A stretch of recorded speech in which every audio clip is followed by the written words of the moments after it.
Hello friends, welcome back to the my channel and my another reaction video. तो friends, अगर आप नए हैं मेरे चैनल पर तो आप चैनल को सब्सक्राइब करें, बेल आइकन को प्रेस करें ताकि मैं जब भी ऑनलाइन आऊँ आपके फ़ोन की भी घंटी बजे कि मैं आई हूँ। ठीक है। और फ्रेंड्स, अगर आपको वीडियो अच्छी लगी हो तो लाइक शेयर एंड सब्सक्राइब ज़रूर करें कि आपको अपने जो भी कमेंट्स हैं वो रखें, पॉजिटिव वे में रखें, मुझे भी अच्छा लगेगा। तो फ्रेंड्स, आज हम बात करेंगे एलविश यादव की और उनसे जुड़ी हुई कंट्रोवर्सी की, जो कि मैक्सटन के साथ जो हाल ही में जो हुई थी उसके बारे में हम बात करेंगे और स्टार्टिंग क्यों हुई थी। और बहुत बड़ी बात कह दी थी मैक्सटन ने एलविश को, जैसा कि रिपोर्ट के हिसाब से पता चला। और वो भी आपने भी वो देखी होगी, वो पोस्ट देखी होगी, आई होप। बहुत फेमस कंट्रोवर्सी रही है वो। अनंत अंबानी के बेटे की शादी को इतनी हाइप नहीं मिली होगी जितनी कि इस कंट्रोवर्सी को मिली। ठीक है। तो हम स्टार्ट करते हैं फ्रेंड्स एलविश यादव से। तो एलविश यादव ठीक है, एक फेमस यूट्यूबर तो हैं ही वो, रोस्ट करने वाले जो वीडियो बनाते हैं।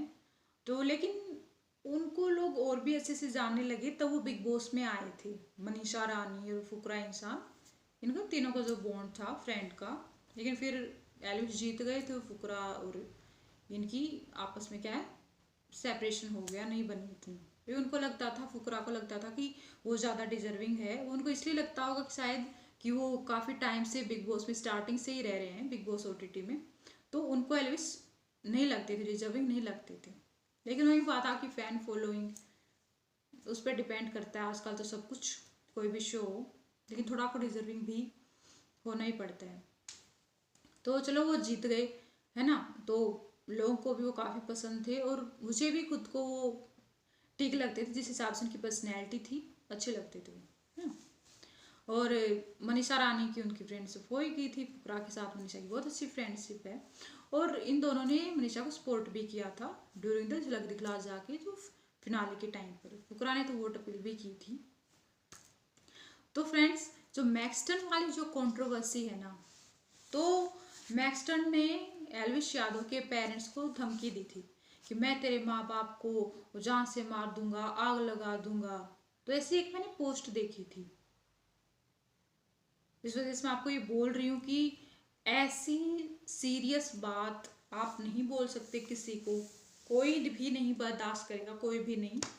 और जिस हिसाब से ये कंट्रोवर्सी क्रिएट हुई है, जो मैक्सटर ने जो कैमरा लगा रखा था, तब एलविश आते हैं उनके साथ, उनके और भी बॉडीगार्ड वगैरह जो आते हैं, उनके फ्रेंड्स आते हैं, फिर इन दोनों की जो लड़ाई झगड़ा होता है, तो कौन लगाता है भाई कैमरा? कोई नहीं लगाता। मेरे को क्या पता होगा कि कोई आएगा? सोचने वाली बात है ना, मतलब कोई ना कोई तो प्रिपरेशन होती है ना कि कोई आएगा कैमरा लगाऊंगा। ऐसे थोड़ी ना कोई 24 घंटे कैमरा लगाए रखता है। तो कहीं ना कहीं पता तो था ही कोई आएगा। और फिर ये कंट्रोवर्सी क्रिएट होने के बाद लड़ाई झगड़ा सब कुछ हो गया था। फिर मीडिया में एल्विश की काफ़ी नेगेटिव इमेज बनने लगी, ये तो गुंडा है, मवाली है। और बिग बॉस जीतने के बाद तो इसमें घमंड आ गया है, और घमंड इसकी वीडियोस में भी आजकल दिखने लगा है। तो बहुत सारी नेगेटिव को पब्लिसिटी हो रही थी एल्विश की। तो हम क्या देखते हैं, अगले ही दिन भाई इतनी जल्दी कौन रंग बदलता है? वो मैक्सटन, वो पतला सा वो लड़का, वो इतनी जल्दी कौन रंग बदलता है? बोला मुझे तो किसी ने है ना उकसा दिया था, भड़का दिया था। भाई तुम बच्चे नहीं हो कोई, 4 साल के दूध पीते बच्चे नहीं हो कि तुम्हें कोई कुछ कहेगा और तुम भड़क जाओगे, या कोई तुम्हें उकसा के चला जाएगा, कोई तुम्हारे कान भर के चले जाएगा। इतने तो बेवकूफ़ नहीं लगते तुम। ठीक है। वैसे भी जो ये यूट्यूबर्स होते हैं, इनको ये चाहिए था इतनी कंट्रोवर्सी क्रिएट की।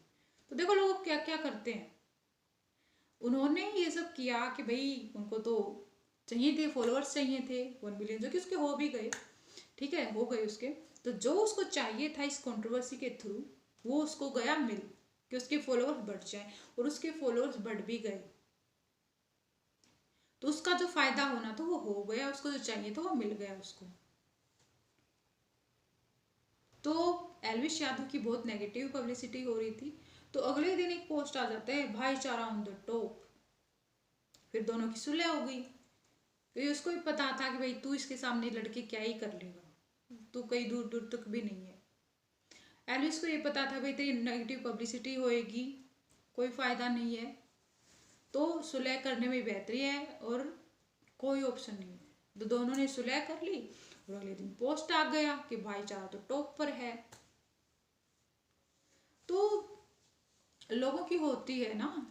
अब जैसे ये मैक्सटन है, इसने अपने फॉलोअर्स बढ़ाने के लिए क्या क्या पैतरे अपनाए। तो लोग इतनी अजीब गरीब हरकतें करते हैं फॉलोअर बढ़ाने के लिए, सब्सक्राइबर बढ़ाने के लिए, है ना। तो कोई भी ऐसी चीज हो जाती है ना, और कोई भी स्पेशली जो रिलीजन को टारगेट करते हैं, उसका ये उसका वो, तो लोग बहुत यूज करते हैं इन वर्ड्स का, स्पेशली रिलीजन का तो बहुत यूज करते हैं यूट्यूबर्स को, मैंने देखा है कि हम तो, और किसी ने किसी भी धर्म का ठेका तो ले नहीं रखा होता, सबने का ठेका ले रखा है, किसी ने भी किस धर्म का ठेका मैंने ले रखा है, अरे मुझे अच्छे से पता है इस यहाँ पर क्या करना है, ये चीज़ सही है ये चीज़ गलत है ना। तो सबको एट द लास्ट अपने फॉलोअर्स बढ़ाने से ही मतलब होता है।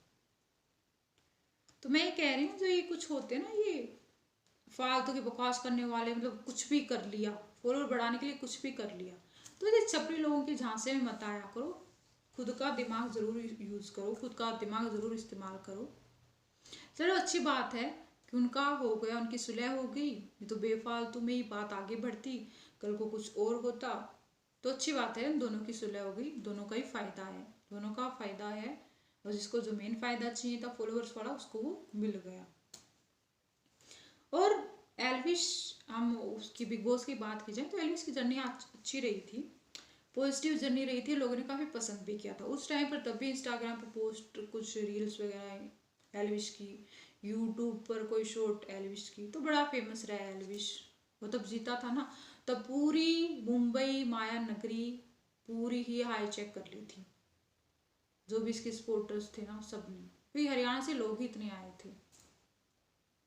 तो फ्रेंड्स, ये थी कंट्रोवर्सी की पूरी कहानी, स्टार्ट कैसे हुई, फिर उसको उकसाया भी गया, फिर उसने पलटी भी मारी, उसको फॉलोअर्स चाहिए तो वो भी मिल गया, और सब कुछ भाईचारा भी ठीक हो गया। तो देखो 1-2 दिन में ही कितना कुछ हो गया। तो फ्रेंड्स, आई होप कि आपको मेरी इन्फॉर्मेशन अच्छी लगी हो। टाटा बाय बाय, फिर मिलेंगे आपको एक नई रिएक्शन वीडियो के साथ। बाय।